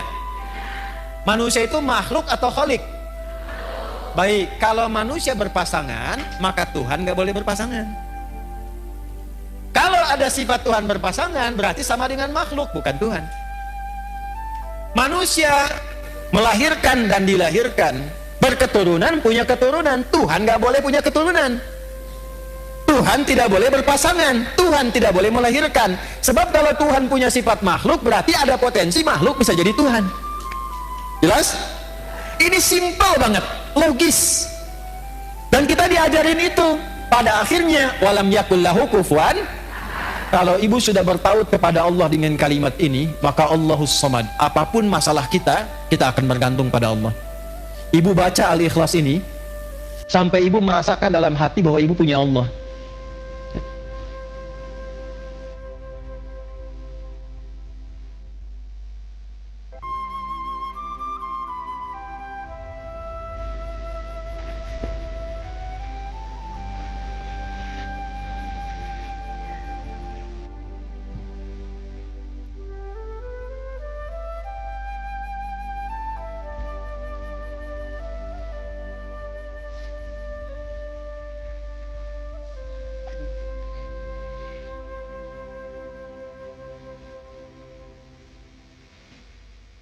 Karena ini belum menancap pada kalbunya. Di hadis Abu Sa'id Al-Khudri, Bu, ada sahabat bilang begini, ngapain sih baca surat itu terus? Diadukan kepada Nabi. Apa komentar Nabi? Nabi malah menyanjung, surat Al-Ikhlas ini itu sepertiganya isi kandungan Al-Quran. Jadi kalau ibu ingin dimudahkan hafal Quran, dimudahkan dekat dengan Quran, pahami surat Al-Ikhlas, bacakan itu dengan niat ingin dimudahkan dekat dengan Al-Quran. Nih, ini cara menguatkan syahadat. Boleh dibawa kepada zikir, boleh. Makanya dalam sholat, setelah sholat itu salah satu yang dibaca itu selain ayat kursi itu Al-Ikhlas. Sebelum tidur Al-Ikhlas dibaca dengan Al-Falaq dan An-Nas. Maaf Bu ya, saya bukan ingin mengajarkan, hanya ingin mengingatkan. Cara bacanya jangan hanya keluar di lisan bunyi, sampai tertanam di kolbu bahwa ibu merasa punya Allah. Qul huwallahu ahad. Sampai ibu merasa bisa nangis itu luar biasa tuh. Allahus Samad. Ya Allah, aku ikrarkan dengan lisanku bahwa Engkaulah satu-satunya dan hanya satu Tuhan yang aku sembah dan ibadahi. Allahus Samad, ya Allah, aku punya masalah dalam kehidupan, tapi aku punya keyakinan ketika aku gantungkan semua persoalan ini solusinya kepadamu, Engkau yang akan ringankan seluruh masalahku. Dan ketika ibu menyebut Allahus Samad, rasakan masalah apa yang dimiliki. Dengan anakkah, dengan rumah tanggakah, kehidupan sosialkah, lalu sandarkan semua kepada Allah. Lam yalid walam, Engkaulah Tuhan yang tunggal, yang hak, tidak beranak, tidak diperanakan, satu-satunya Tuhan ya Allah. Walam yakullahu, enggak ada yang pernah serupa denganmu. Kalau sudah aku ikrarkan seperti ini, aku bertuhan kepadamu, aku bergantung kepadamu, belum Engkau juga berikan solusi padaku, maka dengan cara apa lagi aku memohon kepadamu? Karena itu ketika Nabi lewat, ada sahabat mengatakan begini, Allahumma ushidu bi annaka antallah as-samad alladzi lam yalid wa lam yulad wa lam yakul lahu kufuwan ahad. Allahumma inni as'aluka an taghfira liya. Ya Allah, aku bersaksi hanya Engkaulah Tuhanku satu-satunya, aku sembah, aku tuhankan. Aku gantungkan hidupku kepadamu. Aku nyatakan Kau satu-satunya Tuhan yang tidak serupa dengan makhluk manapun, tidak beranak, tidak diperanakan. Aku tidak minta apapun ya Allah. Dengan aku mengesahkanmu, aku hanya minta ampuni dosaku. Aku ingin jadi orang baik. Nabi lewat, lalu Nabi mengatakan begini, Fulan, tahukah engkau apa yang kau baru baca tadi? Orang ini berkata, ya Rasulullah, engkau yang paling tahu. Allah wa Rasuluhu alam. Allah dan Rasulnya yang paling tahu. Kata Nabi, engkau baru saja meminta kepada Allah dengan menyebut namanya yang paling agung, yang engkau kalau ucapkan itu, doamu akan selalu dijawab, permintaanmu tidak akan pernah tertolak. Itu hadisnya sahih. Hadisnya sahih. Dan Syekh Said Sabiq memasukkan hadis itu dalam pembahasan akidah ketika mengurai Al-Asmaul Husna di kitabnya Al-Aqaid Al-Islamiyah. Jadi kalau orang benar Al-Ikhlasnya, Bu, ini sampai ke dalam jiwanya, itu doanya mustajab, Bu. Karena dia merasa punya Allah.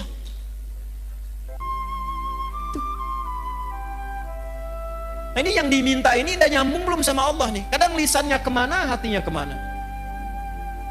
Ibu baca subhanallah,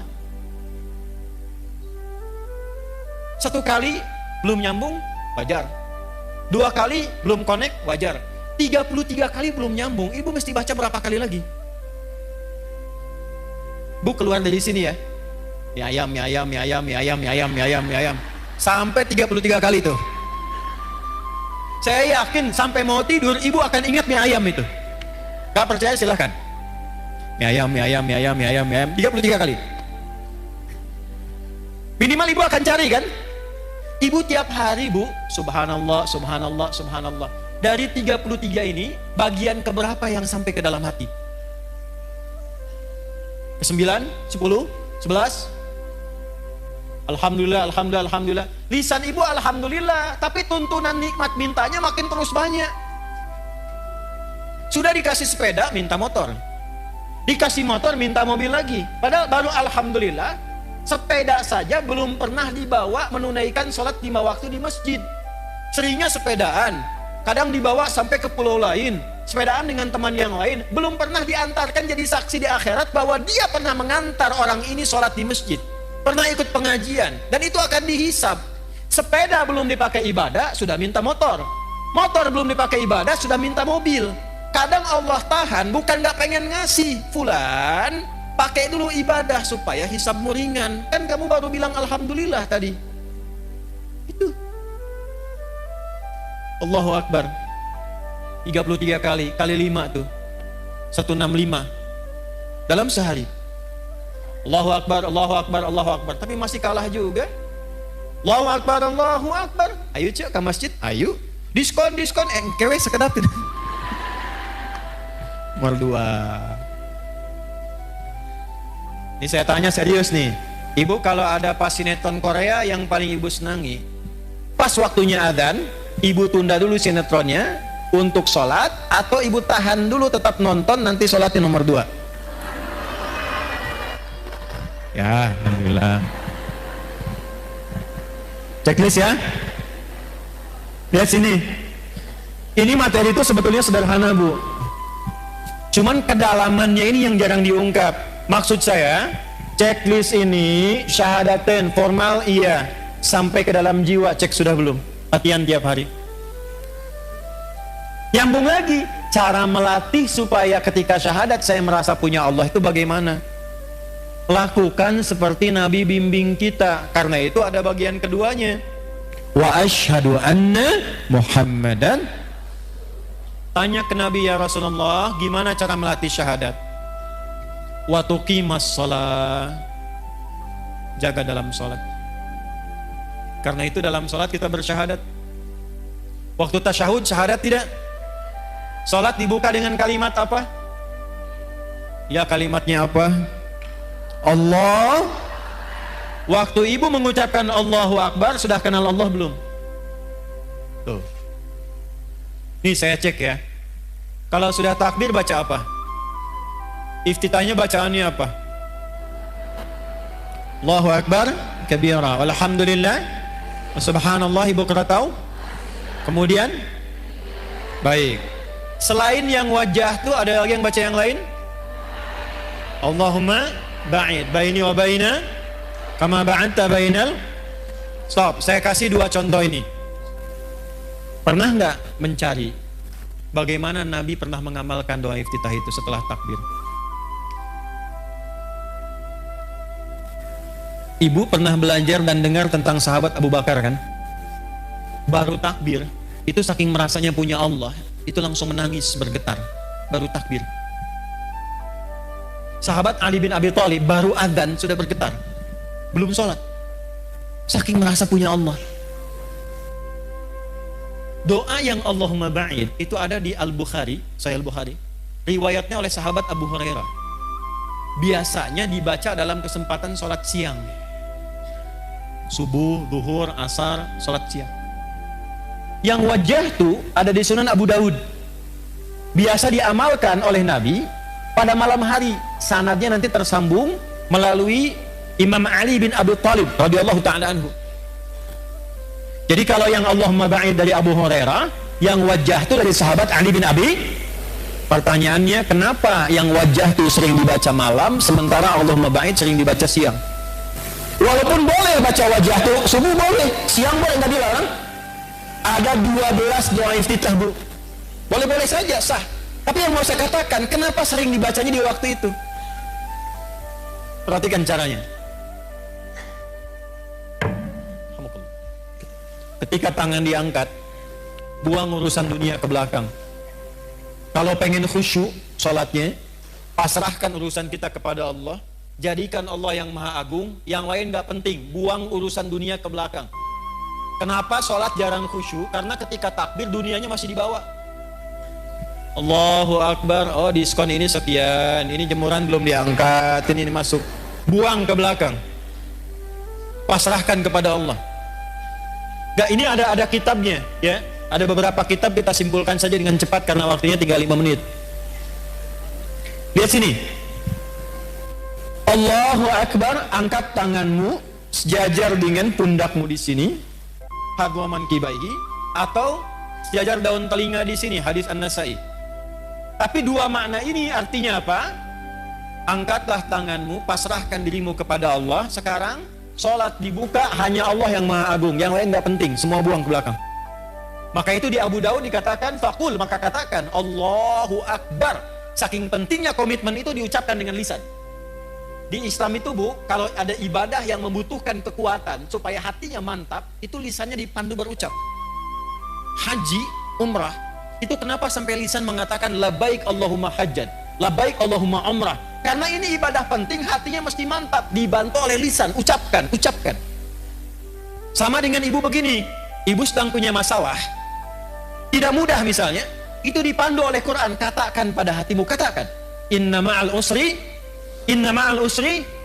itu kalau ibu masih goyah, keluarkan di lisan, pasti ada solusinya, pasti selesai. Nggak mungkin ada masalah yang nggak ada solusinya, pasti bisa. Gitu. Kita punya ayatnya Bu, sekarang yang pakai orang Jepang. Dulu saya SD 94-95 itu di TPI itu ada sore-sore sekitar jam 5:30 acara Benteng Takeshi. Reporternya kalau ada mau menaklukkan Benteng Takeshi dengan tagline mainan, dia akan selalu motivasi mengatakan begini, kamu bisa. Sekarang itu dipakai di Korea, di anak-anak TK, itu kalau mau masuk dia mengatakan begini, harus lebih daripada Jepang, kita bisa, harus lebih daripada Jepang. Jadi kalau Jepang bikin ini, mereka bikin ini. Sekarang mereka dengan percaya diri tinggi maju. Kita punya ayatnya. Gak pakai punya ayat. Balik ke tadi, angkat tangan, rasakan punya Allah. Nah, karena sahabat Abu Bakar ini merasa punya Allah, beliau ini merasa takut kalau sholat pun masih membawa salah. Makanya ketika siang, kenapa siang baca Allahumma ba'id? Saya tanya pada ibu, dibandingkan dengan malam dan siang, mana di antara dua waktu itu yang banyak kita beraktivitas, siang atau malam? Hukum mengatakan semakin banyak beraktivitas, semakin besar potensi salahnya. Lisan yang banyak bicara akan banyak berpotensi salah dibandingkan yang banyak diam. Mata yang banyak melihat akan mungkin banyak salah lihat dibandingkan dengan orang yang terpejam. Demikian seterusnya. Maka kenapa dalam siang itu sering dibaca Allahumma ba'id? Karena ibu perhatikan maknanya. Begitu takbir, tangan ditutup begini. Ini ada riwayatnya Bu. Ada riwayatnya. Kalau saya ulas terlalu panjang, saya langsung ke iftitah saja. Allahumma ba'id baini wa baina khataaya. Ya kecil yang pendek itu penting sekali. Ya kecil yang pendek itu pengakuan. Khataaya jamak dari kata khati'ah, banyak salahnya. Ya-nya pengakuan. Terjemahnya begini. Ya Allah, aku merendahkan diriku di hadapanmu dalam sholat ini, dan aku mengakui dalam sholat ini pun aku banyak membawa kesalahan dalam hidup. Tapi aku pun meyakini bahwa engkau memiliki rahmat yang tidak terbatas. Ba'id baini wa baina khataaya kama ba'adta bainal masyriqi wal maghrib. Maka aku mohon dengan limpahan rahmatmu, jauhkan aku sejauh-jauhnya dengan kesalahan-kesalahan yang telah aku perbuat ya Allah, sebentang engkau jauhkan antara timur dengan barat yang tidak pernah bertemu. Maksudnya aku tidak mau melihat kesalahanku lagi saat dihisab di hari kiamat nanti. Allahumma naqqini minal khataaya kama yunaqqa thawbul abyadu minad danas. Ya Allah, kalau kesalahanku ini seperti noda dalam baju, maka dengan rahmatmu jadikan aku bersih kembali dalam menunaikan sholat ini seperti noda dibersihkan dari pakaian. Allahumma ghsilni bil ma'i wa thalji wal barad. Ya Allah, sekotor apapun dosa yang aku bawa dari ujung kepala sampai ujung kaki, mohon hilangkan dengan sholat ini seperti pakaian yang dicuci dengan air yang sangat jernih dan dingin. Jadi ketika takbir baca Allahumma ba'id itu sambil tobat, sambil ingat dosamu. Jadi begitu takbir Allahumma ba'id baini wa baina khataaya, ibu bayangkan saat sholat itu membawa salah apa sebelum sholat? Salah ucap kepada anak, salah sikap kepada suami, salah pikiran, salah tutur kepada kedua orang tua, bahkan sudah meninggal masih salah sangka. Gak nyangka ya ibu saya dulu begitu. Nyangka. Orang yang bilang gak nyangka sedang nyangka. Maka ketika bertakbir mengucapkan tadi sambil tobat dia. Ini ada sejarahnya bu. Asalnya begini sholat itu, irsal. Makanya di mazhab Maliki masih begini. Kenapa kemudian setelah itu dituntun begini sedekap? Karena ada orang datang ke Nabi sebelum waktu sholat, ngaku punya kesalahan. Ya Rasul, saya berbuat salah begini tadi. Saya nggak ingin dihukum di akhirat, pengen diselesaikan di dunia, hukum saya. Tibalah waktu sholat, kata Nabi, kita sholat dulu, nanti habis sholat kita selesaikan. Aukamakal. Begitu sholat, turunlah Quran surah 11, Hud ayat 114. Aqimis sholata tarafain nahar, wa zulafan minal lail, innal hasanati yudhibnas sayyi'at. Maka selesai salam, Nabi meninggalkan tempat sholat, dikejar oleh orang ini. Ya Rasul, tadi saya minta dihukum dulu, saya punya salah, saya nggak mau dihukum di akhirat. Kata Nabi, aukamakala, Allah sudah menurunkan satu ayat yang menghapuskan kesalahanmu tadi. Aqimis sholata, tunaikan sholat dengan benar. Tarafain nahar wa zulafam minal lail. Naharnya didahulukan di kedua sudut siang dan bagian waktu malam. Innal hasanati yudhibnas sayyi'at. Kalau engkau kerjakan sholat dengan baik, maka sholat itu akan membimbing engkau menghilangkan keburukan-keburukanmu. Yang sering banyak kesalahan terjadi bukan karena faktor luar, tapi karena tak mampu mengendalikan nafsu yang ada dalam diri ini. Ini, di sini tempatnya. Ada orang lewat gak nyapa ibu, terus ibu simpulkan, sombong ya dia, iya ya. Padahal dulu saya yang bantu dia loh, katanya. Mungkin dia sedang buru-buru bu, mungkin sedang ingin ke dokter, mungkin sedang sakit gigi. Cuman kan masalah kesimpulan di sini, akhirnya yang terjadi salah persepsi, salah sangka, terjadilah kemudian hal yang tidak diinginkan. Maka apa yang terjadi? Ini yang salah. Biasanya yang kurang-kurang baik digambarkan dengan yang kiri. Ini bukan ngarang-ngarang ya, ini ada ilmunya, ada kitabnya. Nadharat fi ma'ani shalah, asrarus shalah, di antara kitab-kitab yang menuliskan tentang makna dalam gerakan dan bacaan salat. Kenapa kiri didahulukan begini? Ingin menunjukkan pesan begini. Yang pertama, sumber keburukan manusia itu ada di sini. Kalau salah menjaga, seringkali berbuat salah digambarkan dengan yang kiri.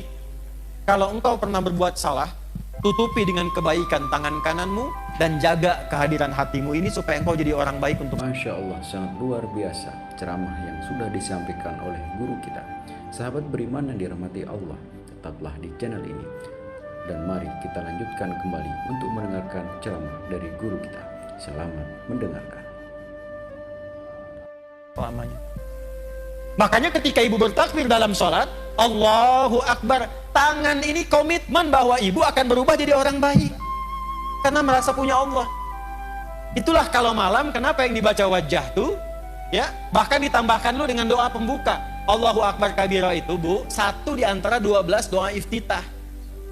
Ditambahkan wajah tuh, itu gabungan dua doa. Yang satu menghadirkan Allah dulu supaya merasa punya Allah. Allahu Akbar kabira, alhamdulillahi katsira, wa subhanallahi bukratan wa asila. Tertanamlah rasa punya Allah dalam hati dengan kalimat itu. Baru dibaca. Wajjahtu wajhiya lilladzi fataras samawati wal ardh hanifan musliman wa ma ana minal musyrikin.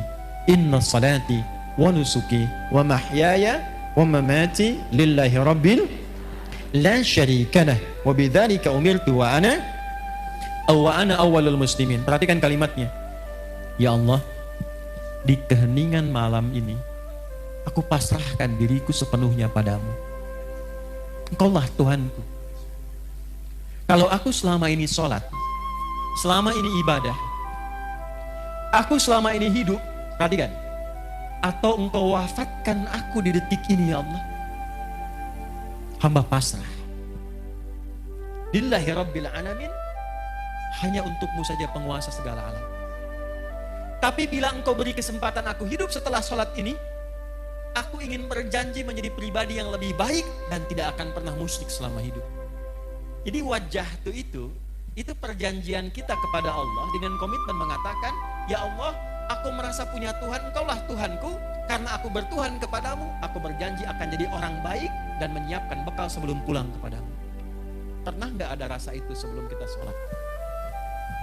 Itu yang saya maksudkan checklist. Pentingnya ngaji itu. Jadi nggak usah bahas yang tinggi-tinggi yang nggak kita butuhkan dalam tanda petik. Ini aja dulu supaya selamat. Anak udah sholat belum? Sekolahnya bagus, bangunannya bagus, modern, bayarannya mahal, trennya bagus, tapi nggak bisa sholat. Coret bu. Untuk apa? Ibu yang ngandung dia, ibu yang melahirkan berjuang dengan kematian, ibu yang memberikan ASI, ibu yang dihisab.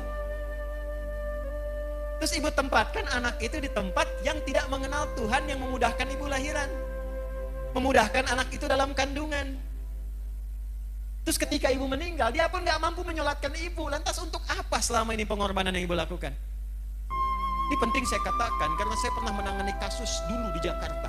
Awal-awal saya kembali dari Tripoli, tentang hukum anak meng-hire orang-orang lain untuk menyolatkan kedua orang tua yang meninggal, karena dia gak tahu cara nyolatkannya bagaimana.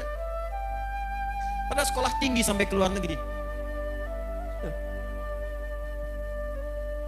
Checklist bu, latihan dari kecil anak-anak. Dari kecil, kenalkan Allah. Zakat, punya cita-cita ya bu ya. Yang penting ibu bisa zakat selama hidup. Nggak harus ibu pikirkan banyaknya. 1000 alhamdulillah, 100 alhamdulillah. Niatkan selama hidup bisa zakat. Usaha. Kalau cuman pengen kaya, yang belum punya iman pun sudah banyak bu yang kaya. Itu bukan persaingan. Beda cara berpikirnya. Saya ini dagang supaya saya bisa zakat. Karena saya punya Tuhan, namanya Allah. Saya pengen taatin Allah. Saya pengen bisa infak. Ya Allah beri kemampuan saya untuk zakat. Bulan ini 25 juta aja ya Allah. Zakat itu berapa persen? 2,5%. Jadi kalau ibu minta zakat 25 juta, ibu minta rezeki 1 miliar itu. Zakat. Walaupun 100 ribu, walaupun 100 rupiah. Maksud saya begini, ketika nanti dihisab di hari kiamat, dipanggil Ibu Siti Aisyah, syahadat, checklist. Sholat, checklist. Zakat, checklist. Nggak akan dilihat bu. Malaikat itu nggak senang gosip. Nggak ada kata malaikat, Ibu Aisyah cuma 100 ya? Iya. Nggak ada. Yang ada itu cuma checklistnya. Zakat, checklist. Nggak akan dilihat berapa banyaknya. Kita pengen saat dipanggil dan disebutkan Iqra kitabak kafa binafsikal yauma 'alaika hasiba. Baca kitab hisabmu. Begitu dibaca, saya pernah zakat, alhamdulillah. Puasa aman karena tanpa modal. Ya kan? Aman. Yang belum aman itu masuk nggak ke waktu puasanya. Makanya banyak berdoa. Latihan, sekarang latihan puasa ya. Sehari latihan dulu. Kamis puasa lagi, nanti berhenti dulu. Sya'ban banyakin puasa sunnah. Rajab itu sehari, 2 hari, 3 hari, ya. Nanti Sya'ban tambahin banyak, jangan kebalik. Rajabnya dibanyakin, Sya'ban berhenti.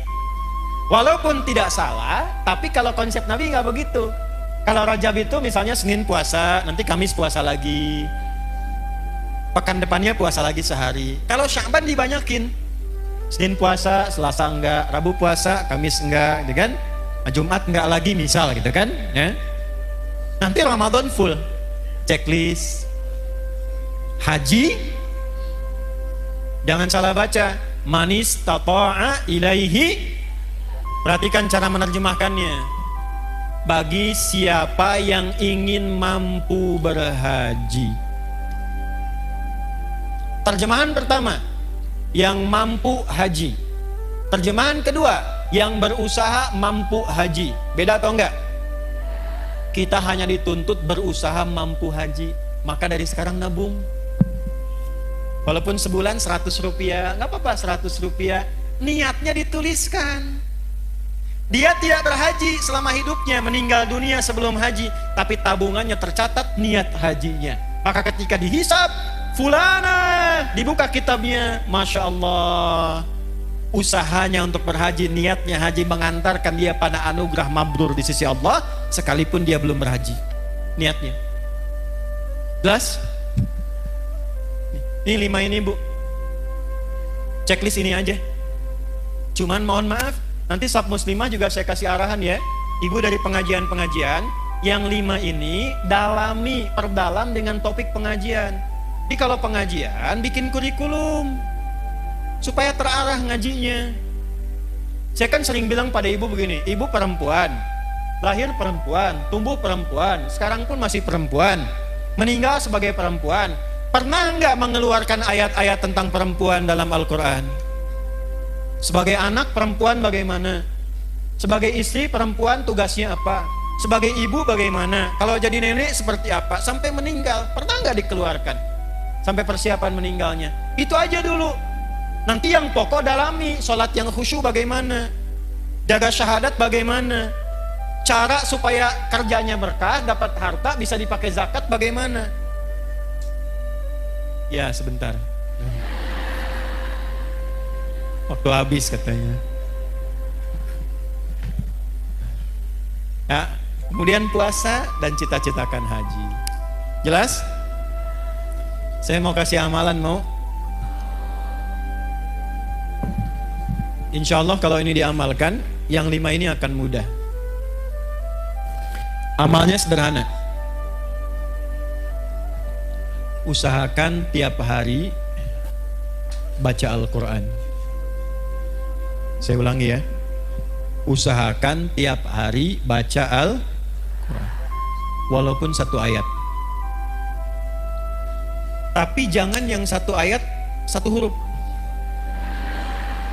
Nun, lumayan. Usahakan ya. Yuk saya ajarkan doa. Ibu boleh rekam, atau yang nggak sempat rekam, ini kan nanti direkam. Sekarang live nggak? Live ya. Nah, nanti bisa potong dari sini doanya. Boleh diikuti juga. Allahumma ja'alni, ulangi, Allahumma ja'alni ahlal Qur'anil Karim waj'alil Qur'ana